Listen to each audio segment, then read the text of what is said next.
Mwiriwe neza mwese.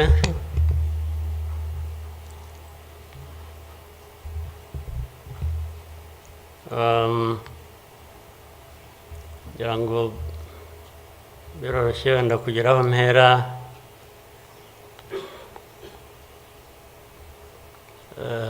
Ndahera ku mateka Bizimana yatubwiye.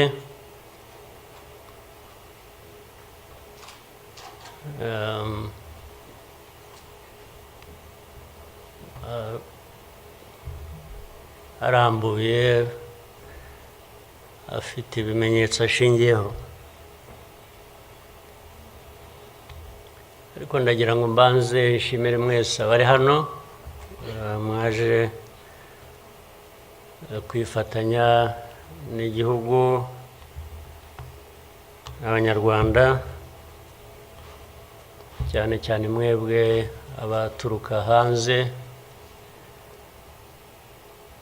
mu bindi bihugu cyangwa abihagarariye hano mu gihugu cyacu.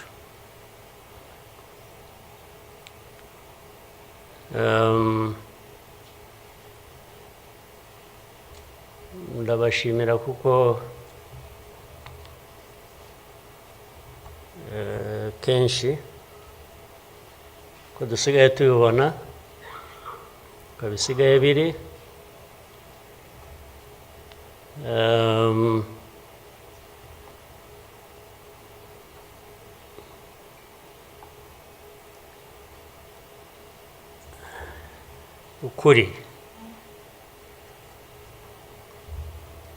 ukuri ntabwo kukigenderwaho,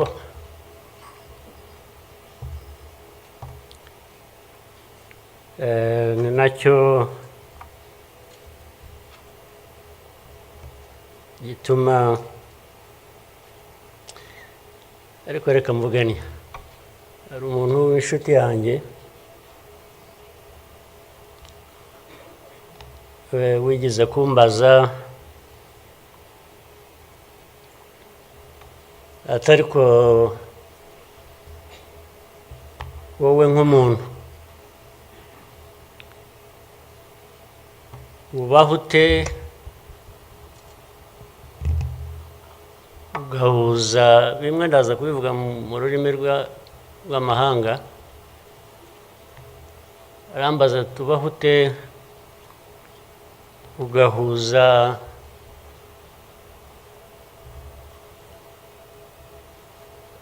the dark past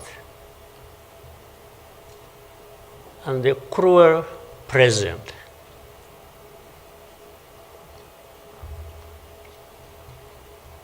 But how do you manage that?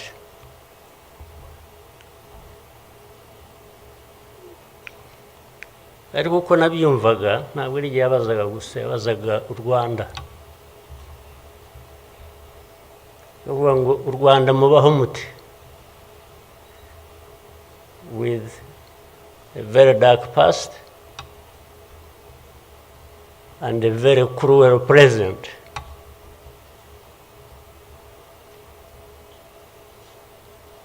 Icyo namushubije nuko from the beginning we were under an illusion that the two were siblings and we had to deal with them as such. You have to deal with the cruel present, knowing that it is very, very much related to the dark past. They are inseparable. So for us, we have a choice to make.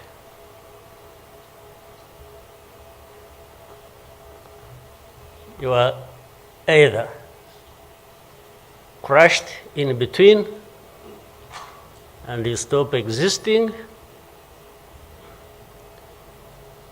or you stand up and fight.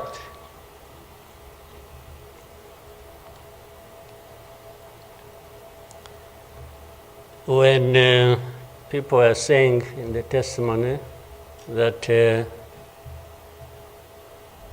you know, the hope they have and that what happened here 30-something years ago will never happen again.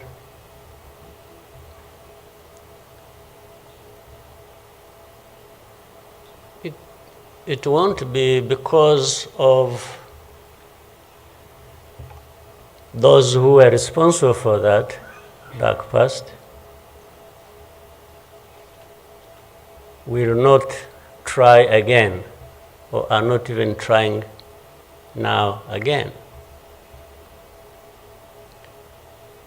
It will not happen again just because there will be people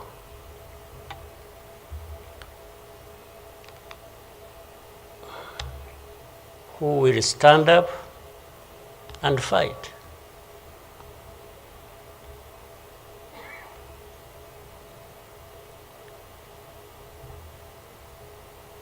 It's not because there are fewer people who wish to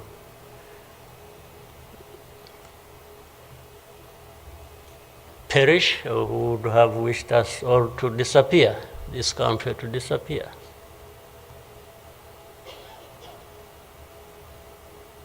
But how can people accept that? How can people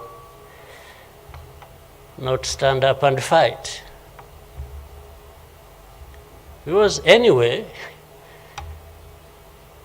well, there is a risk you may die when you stand up to fight.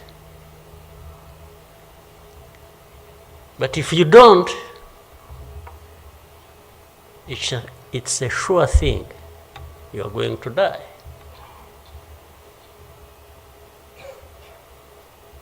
So why don't I try the former? Why don't I try to stand up and fight with the chance that you might survive and live on your life as you want it, instead of giving up and you let people treat you as if for you to live, it's a favor that they are going to do for you. Why?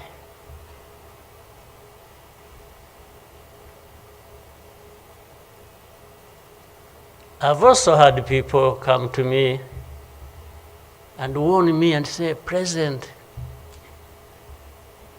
you know you are too vocal, you say things that challenge these people who have the power in their hands and they're going to kill you. Well, first of all, it means they are killers. But my answer to them is, you know what? If I were to be there to just accept these things to happen, I don't think I would count myself as living anyway. It's like I would already be dead. To live a life of lies, of pretense,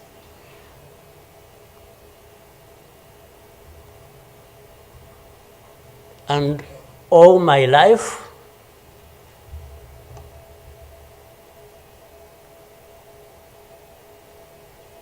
to to somebody else, I would be dead anyway. So why don't I die fighting?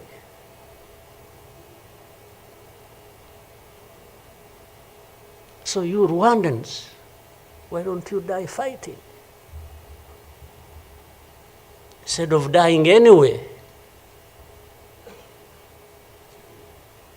just dying like flies. Why? But my message goes to other Africans who live like this on a daily basis, who are dehumanized. And they accept it and they beg. I can't beg to live. I can't beg anybody.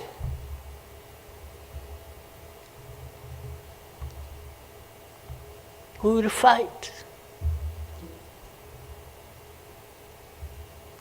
If I lose, I lose. But there is a chance. There is a chance, a significant chance, that if you stand up and fight, you will live. And you will have lived a dignified life that you deserve, that anybody else deserves. So these people who are there to the UN, they are there to these Western capitals, they are everywhere, they are just saying, Rwanda, this small country, this Rwanda. I mean, you see, when you are talking about Rwanda and ganging up together against Rwanda, you think it's some country that is, I don't know. Then when I remember the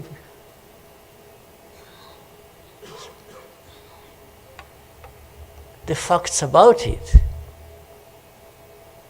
I just imagine the world has gone amok.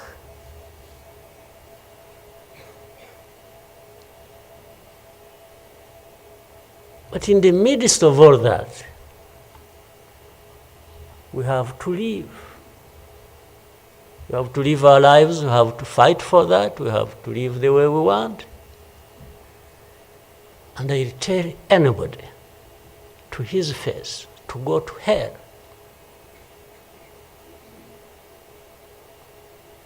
If anyone comes around and thinks they can, they come and say, hey, we're going to sanction you. To what? Go to hell. Just go to hell.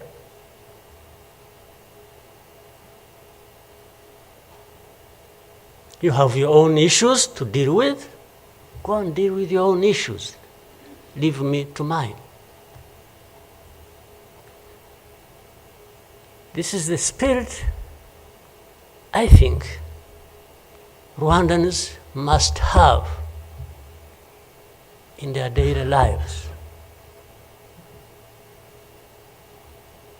So my worry is not about how powerful these people are that come down upon us and throw anything at us. I'm never worried about that. I worry about one thing, which has lived on for centuries.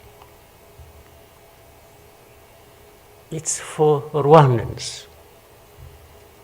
It's for Africans who sit back and find nothing wrong with accepting to be treated like that. That's my only worry. When can Rwandans, when can Africans refuse to be mistreated like this? To be told they have no value? To be told that their lives have to be lived as a result of a favor they are being done by somebody else. What a shame for people to accept that even for a moment. You must not accept it. You must get up and fight for yourself.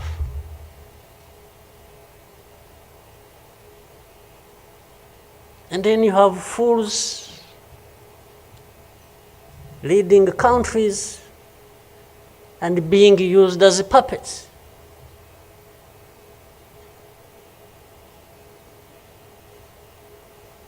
And they are stealing from their own resources, which they should be putting to the good use of their own people and develop them. They just put everything to their own use, find billionaires in a sea of poverty, millions of people going hungry, and their leaders, billionaires, money that has been stolen from the resources of these people, and these are the ones received in Western capitals and praised, and when, Rwanda is being crucified literally at the UN, everywhere, these are the ones who show up and everybody is doing their bidding.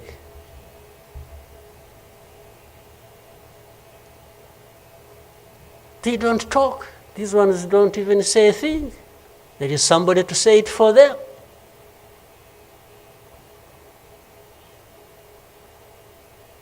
They don't say a thing. Even in meetings where solutions are being thought about and crafted and so on, they are absent because somebody else is there. They are addressed there. When their name comes up, they say, no. You see, I see it on a daily basis.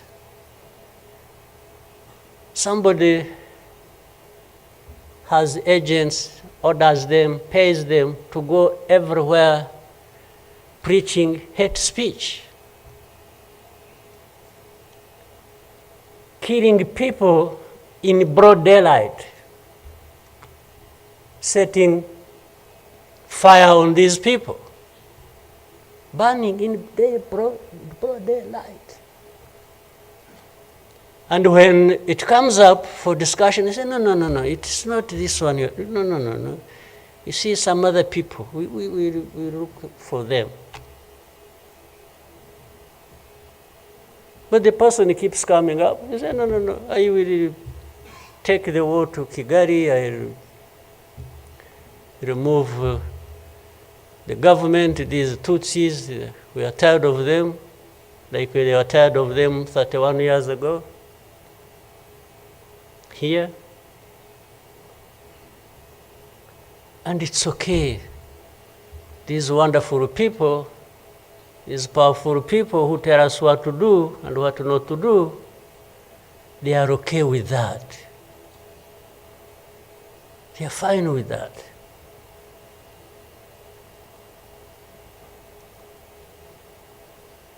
And they expect us to accept it also ourselves.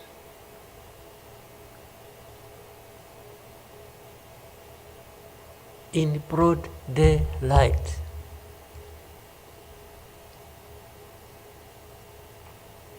Hate speech, killings of people for their identity, uprooting them from their homes, and most of them are refugees here in this country. We have 125,000 people as refugees who have been living in camps, uprooted from their homes in Eastern Congo. And then these powerful, good people come here and pick 1, 2, 3, another day 5, if there are many, to go and settle them in those beautiful countries of theirs. And they leave the majority here. And they expect us to be thankful that that's a huge gesture of generosity.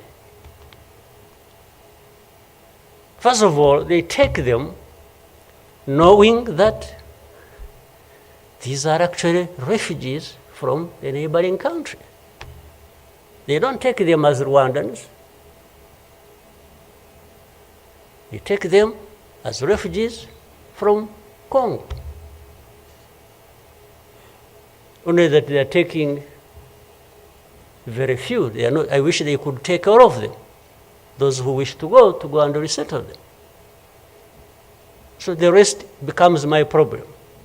So what they have to do is cleanse Eastern Congo of all these people, bring them to Rwanda, take to your countries those you want, few, very few, not even 0.1%, and the rest should remain Rwanda's problem. Because after all, these ones are Tutsis like Kagame. That's a simple conclusion. But ask yourselves, how did these people end up being across the border of Rwanda? Was it really done by Kagame? Was it done by Rwanda? No, for us, we are here lucky that we are alive, that we survived.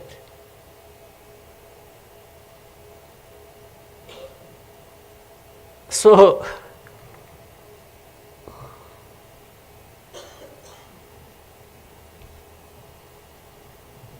but as I say this,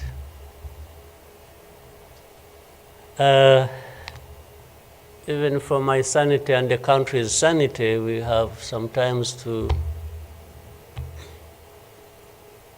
just try to do things differently. Meaning, if you want to be helpful, if you want us to be partners, we are happy to play our part, and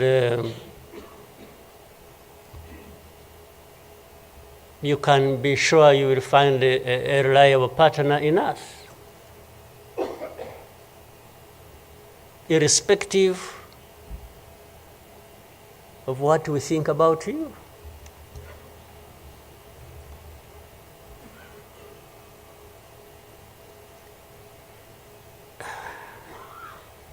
You know, this whole thing you see every day, you know, you have heard of groups, what is it? Group of experts. You have heard of that thing? These are people who go around, experts who are supposed to know better our situation than ourselves. Can you imagine? And the ones who lead those groups are the very people connected with this history I'm talking about, or that Bizimana was talking about. Can you imagine the cynicism?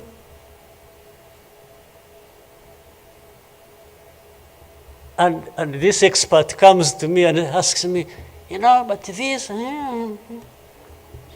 So the whole thing about genocide, this ideology that has killed millions of people, has been turned into a problem of minerals. You know, it's okay. Let's imagine it's a problem of minerals now. Was it a problem of minerals in 1994? Which minerals were we fighting for here? Just imagine. Which minerals?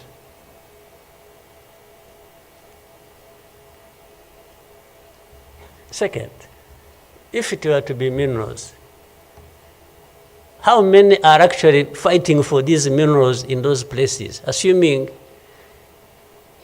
you found evidence about Rwanda being implicated in what's happening in Congo for minerals in Eastern Congo.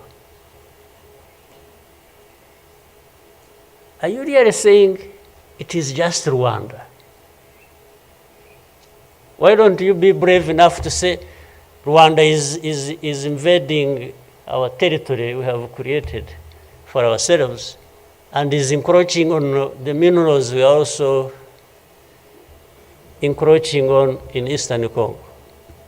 Why don't you be brave enough to admit that? At least to say that.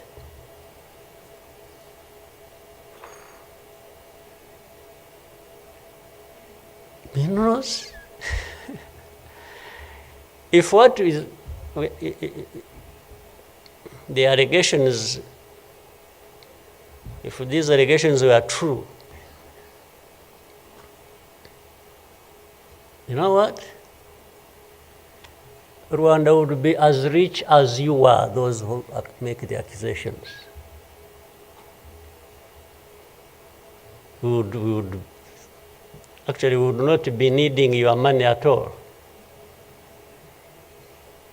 Which you give us nothing and you come and beat us up for for everything. I mean, yeah, that is the world between the dark past and the cruel present.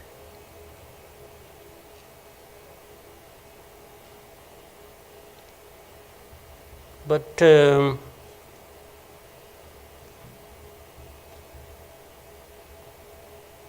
what didn't kill us and finish us 21 years ago has hardened us, has prepared us for the bad things that will always come anytime these people want and wish. Honestly, I want to assure you, we will not die not fighting like last time. And fighting does not involve invading anybody's territory, does not involve going after something that is not ours. Fighting, I mean, is if you find us here and want to treat us the way you want that you have seen in the past, I just want to assure you, you will not succeed. You will not succeed.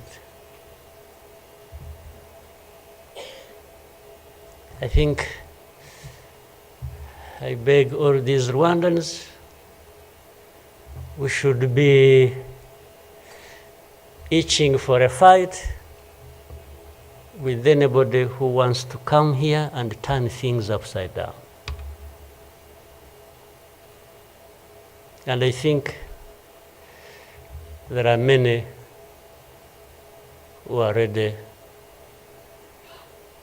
to join for that. But for our friends, our partners, please, don't misunderstand us, don't mistreat us.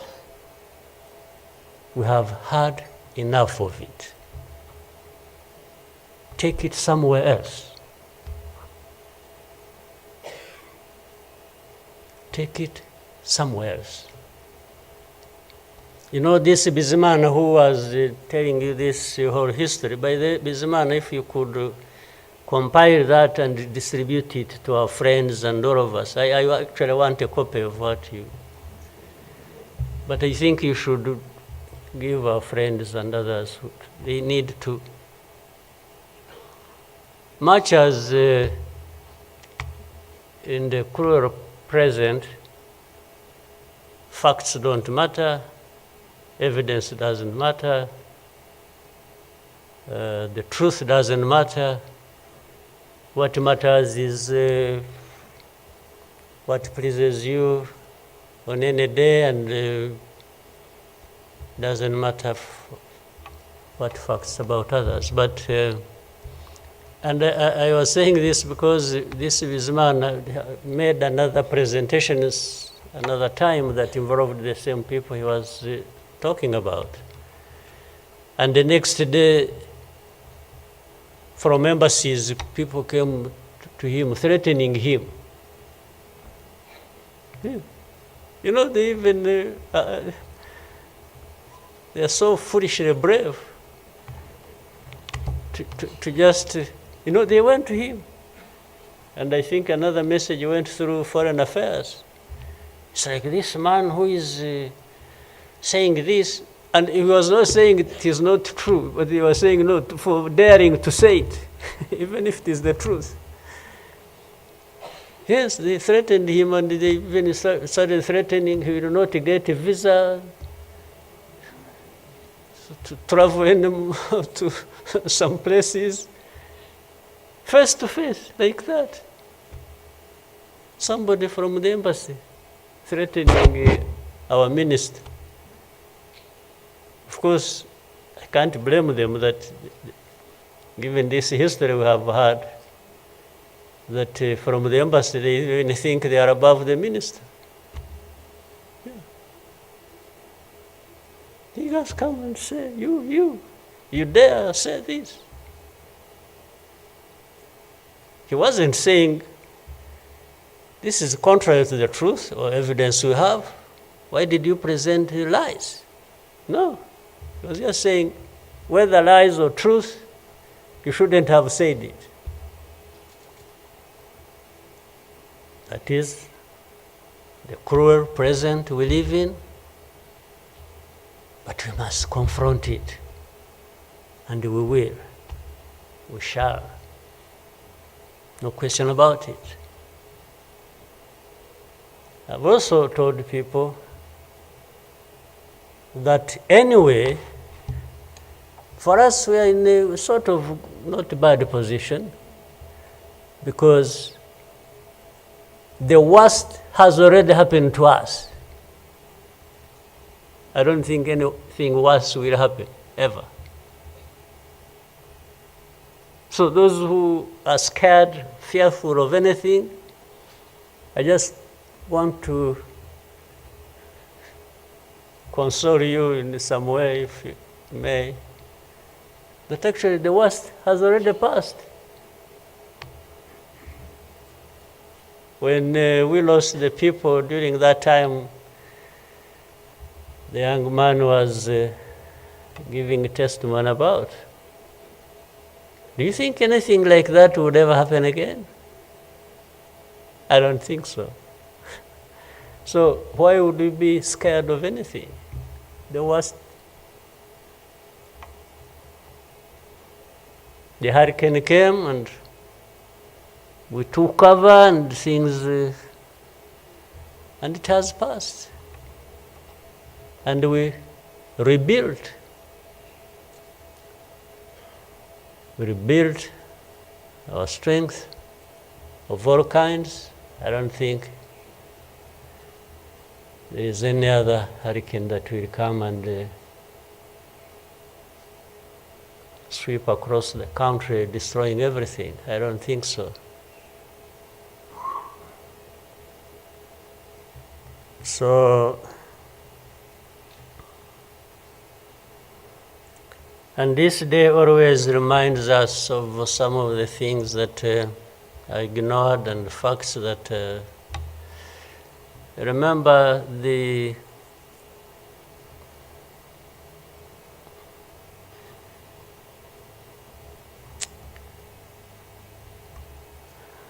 book written by somebody many of you know, Philip Gurevich, with a very long title.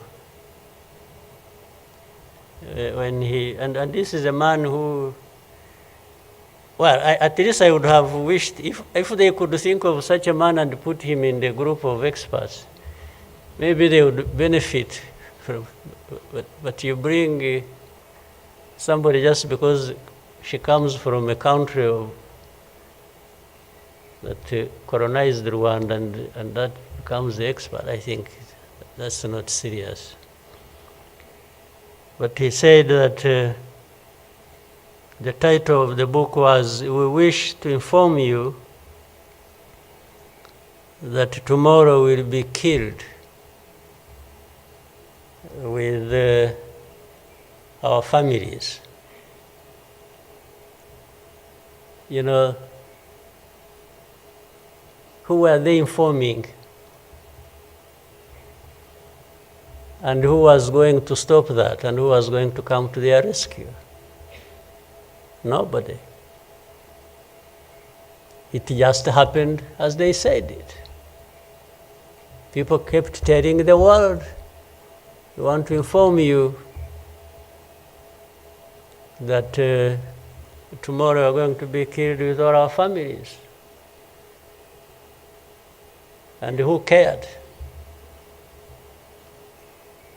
And the families were killed indeed, including the family of the young man who was testifying here.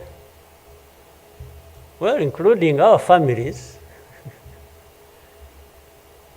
those of us standing here, who have been demonized every single day about our history. The history where there is a force that always has been attempting to turn victims into perpetrators. So these people who give testimonies and say what happened to them, they are actually now perpetrators. They are no longer victims. So the cynicism I was talking about of what happens in this world is that these very people who barely survived and who lost everything else and their families are now the victims, the perpetrators, no longer victims. That's what the world wants to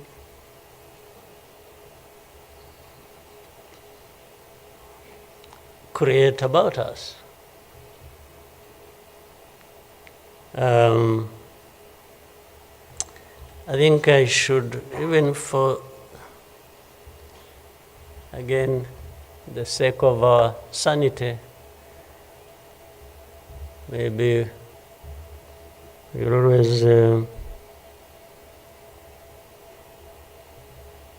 during the war times, to keep my own balance, there used to be battles taking place across the country, militias killing people, RPA soldiers fighting government forces. Sometimes in our movements, one of the commanders would come to me and say, "President, you come and see what has happened here." I went there once and saw a mass grave that they had just dug with caterpillars, and I think they had put in over 2,000 people. And from that lot, we found 12 people are still breathing. And we got them out. I was told the other day of the 12, I think they lived for some time, and then now they are remaining 7 out of 12. I kept following the story. 7 are still alive. I think 5 died of... But from that moment,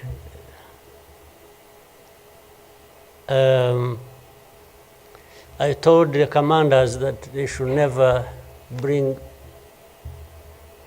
my attention to this kind of thing.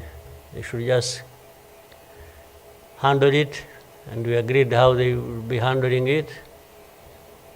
But I should never, I don't even need to be informed or, and the reason was simple. And unfortunately, such a moment of remembrance sort of takes you back into that. But the reason was I didn't want my judgment and my conduct of the war and the leadership I was supposed to be providing to be impaired in any way by the anger, by what you saw. So that's why I wanted to keep my own balance so that we go through so many things. But otherwise, if I kept seeing this, putting people out of a mass grave, and then your mind goes to say, but who is this doing? Whoever is doing this, why is he doing it? He may end up. So anyway, let me.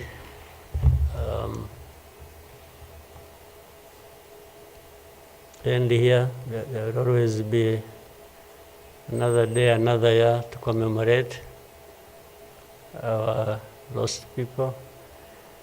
But for Rwandans, I beg you,